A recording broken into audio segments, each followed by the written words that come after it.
Hey guys, kind of bittersweet. We are about to finish the book Wonder. We have one, two, three, four chapters, but all of them are very short. So we will finish the book in this video. Again, I have linked in the PDF of the book Wonder. So if you want to follow along, you can. The chapter we're starting on today is called Awards, and that is on page 302. So if you want to pause the video and pull that up, and then you can hit play when you're ready. All right, awards. I liked Mr. Tishman's speech, but I have to admit, I kind of zoned out a little during some of the other speeches. I tuned in again as Miss Rubin started reading off the names of the kids who'd made the high honor roll because we were supposed to stand up when our names were called. So I waited and listened for my name as she went down the list alphabetically. Reed Kingsley, Maya Markowitz, August Pullman. I stood up.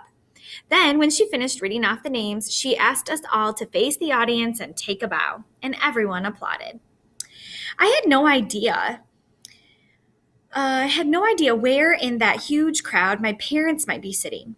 All I could see were flashes of light from people taking photos and parents waving at their kids. I pictured Mom waving at me from somewhere, even though I couldn't see her. Then Mr. Tushman came back to the podium to present the medals for academic excellence. And Jack was right. Eczema Chin won the gold medal for overall academic excellence in the 5th grade, and Charlotte won the silver. Charlotte also won a gold medal for music. Amos won a medal for overall excellence in sports, which I was really happy about because ever since the nature retreat, I considered Amos to be one of my best friends in school. But I was really, really thrilled when Mr. Tushman called out Summer's name for the gold medal in creative writing. I saw Summer put her hand over her mouth when her name was called, and when she walked up onto the stage, I yelled, "Woohoo, Summer!" as loudly as I could, though I don't think she heard me. After the last name was called, all the kids who just won awards stood next to each other on stage, and Mr. Tushman said to the audience, "Ladies and gentlemen, I am very honored to present to you this year's Beecher Prep School Scholastic Achievers. Congratulations to all of you." I applauded as the kids on stage bowed. I was so happy for Summer. "The final award this morning," said Mr. Tushman after the kids on stage had returned to their seats, "is the Henry Ward Beecher Medal to honor students who have been notable or exemplary in certain areas throughout the school year. Typically, this medal has been our way of acknowledging volunteerism or service to the school." I immediately figured Charlotte would get this medal because she organized the coat drive this year, so I kind of zoned out a bit again. I looked over at my watch. 10:56. I was getting hungry for lunch already. Henry Ward Beecher was, of course, the 19th century abolitionist, a fiery sermonizer for human rights, after whom this school was named, Mr. Tushman was saying when I started paying attention again. While reading up on his life in preparation for this award, I came upon a passage that he wrote that seemed particularly consistent with the themes I touched on earlier, themes I've been ruminating upon all year long. Not just the nature of kindness, but the nature of one's kindness, the power of one's friendship, the test of one's character, the strength of one's courage. And here, the weirdest thing happened. Mr. Tushman's voice cracked a bit, like he got all choked up. He actually cleared his throat and took a big sip of water. I started paying attention for real now to what he was saying. "The strength of one's courage," he repeated quietly, nodding and smiling. He held up his right hand like he was counting off. "Courage, kindness, friendship, character, these are the qualities that define us as human beings and propel us on occasion to greatness. And this is what the Henry Ward Beecher Medal is all about, recognizing greatness. But how do we do that? How do we measure something like greatness? Again, there's no yardstick for that kind of thing. How do we even define it? Well, Beecher actually had an answer for that. He put on his reading glasses again, leafed through a book, and started to read. Greatness, wrote Beecher, lies not in being strong, but in the strength of let me try that again. Lies not in being strong, but in the right using of strength. He is the greatest whose strength carries up the most hearts. And again, out of the blue, he got all choked up. He put his 2 index fingers over his mouth for a second before continuing. He is the greatest, he finally continued, whose strength carries up the most hearts by the attraction of his own. Without further ado, this year I am very proud to award the Henry Beecher Medal for the student whose quiet strength has carried up the most hearts. So will August Pullman please come up here to receive this award? That chapter gives me goosebumps every time. And the next chapter is called Floating.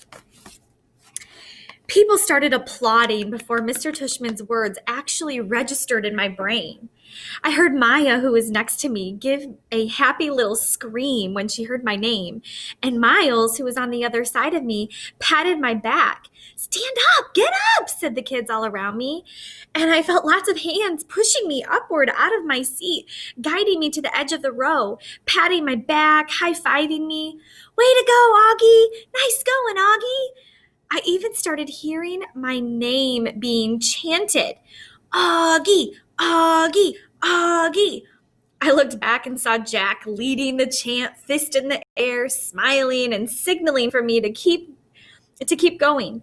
And Amos shouting through his hands, "Woohoo, little dude!" Then I saw Summer smiling as I walked past her row. And when she saw me look at her, she gave me a secret little thumbs up and mouthed a silent, "Cool beans," to me. I laughed and shook my head. I couldn't believe it. I really couldn't believe it. I think I was smiling. Maybe I was beaming. I don't know. As I walked up the aisle toward the stage, all I saw was a blur of happy, bright faces looking at me and hands clapping for me. And I heard people yelling things out to me. "You deserve it, Augie. Good for you, Augie." I saw all my teachers in the aisle seats, Mr. Brown and Miss Petosa and Miss Roche and Mrs. Adabani and Nurse Molly and all the others. And they were cheering for me, woohooing and whistling. I felt like I was floating. It was so weird. Like the sun was shining full force and on my face, and the wind was blowing. As I got closer to the stage, I saw Miss Rubin waving at me in the front row. And then next to her was Mrs. G, who was crying hysterically, a happy crying, smiling and clapping the whole time. And as I walked up the steps to the stage, the most amazing thing happened. Everyone started standing up. Not just the front rows, but the whole audience suddenly got up on their feet, whooping, hollering, clapping like crazy. It was a standing ovation for me. I walked across the stage to Mr. Tushman, who shook my hand with both his hands and whispered in my ear, "Well done, Augie." Then he placed the gold medal over my head, just like they do in the Olympics, and had me turn to face the audience. It felt like I was watching myself in a movie almost, like I was someone else. It was like that last scene in Star Wars Episode 4, A New Hope, when Luke Skywalker, Han Solo, and Chewbacca are being applauded for destroying the Death Star. I could almost hear the Star Wars theme music playing in my head as I stood on the stage. I wasn't even sure why I was getting this medal, really. No, that's not true. I knew why. It's like people you see sometimes, and you can't imagine what it would be like to be that person, whether it's somebody in a wheelchair or somebody who can't talk. Only I know that I'm that person to other people, maybe to every single person in that whole auditorium. To me, though, I'm just me, an ordinary kid. But hey, if they want to give me a medal for being me, that's okay. I'll take it. I didn't destroy a Death Star or anything like that, but I did just get through the 5th grade, and that's not easy, even if you're not me. Okay, and this chapter is called Pictures. Afterward, there was a reception for the 5th and 6th graders under a huge white tent in the back of the school. All the kids found their parents, and I didn't mind at all when Mom and Dad hugged me like crazy, or when Via wrapped her arms around me and swung me left and right 20 times. Then Papa and Tata hugged me, and Aunt Kate and Uncle Po and Uncle Ben. Everyone kind of teary-eyed and wet-cheeked. But Miranda was the funniest. She was crying more than anyone and squeezed me so tight that Via had to practically pry her off of me, which made them both laugh. Everyone started taking pictures of me and pulling out their flips. And then Dad got me. Summer, and Jack together for a group shot. We put our arms around each other's shoulders, and for the first time I can remember, I wasn't even thinking about my face. I was just smiling, a big, fat, happy smile for all the different cameras clicking away at me. Flash, flash, click, click, smiling away at Jack's parents and Summer's mom. As Jack's parents and Summer's mom started clicking. Then Reed and Maya came over. Flash, flash, click, click.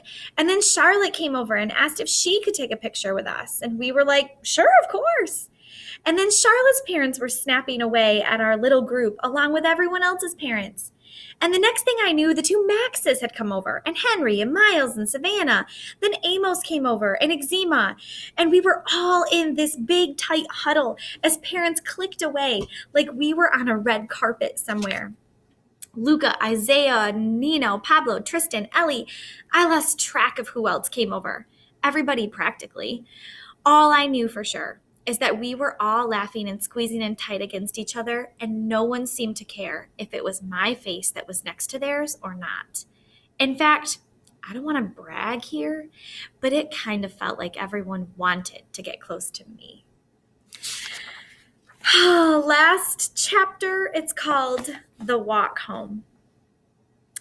We walked to our house for cake and ice cream after the reception.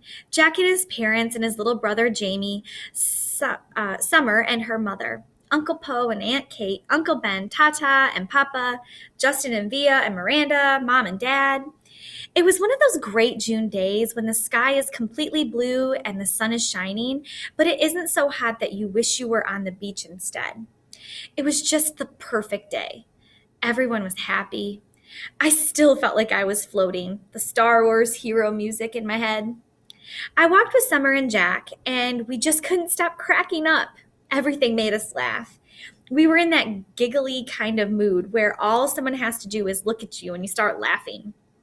I heard Dad's voice up ahead and looked up. He was telling everyone a funny story as they walked down Amesfort Avenue. The grown-ups were all laughing too. It was like Mom always said, Dad could be a comedian. I noticed Mom wasn't walking with the group of grown-ups, so I looked behind me. She was hanging back a bit, smiling to herself like she was thinking of something sweet. She seemed happy. I took a few steps back and surprised her by hugging her as she walked. She put her arm around me and gave me a squeeze. Thank you for making me go to school, I said quietly. She hugged me close and leaned down and kissed the top of my head. Thank you, Augie, she answered softly. For what? For everything you've given us, she said. For coming into our lives, for being you. She bent down and whispered in my ear, You really are a wonder, Augie. You are a wonder. Oh, it's over. One other thing, I'm not going to read them, but it's kind of cool. In the appendix of the book, as some of you have noticed or mentioned, it lists out all of Mr. Brown's precepts for every month of the year. So in that PDF copy, you could take a look at those if you want. That's it. That's the end. Such a great book. I'm glad we were able to still finish it together, and we will be watching the movie of Wonder on Tuesday. So bye, guys. Have a great rest of your day.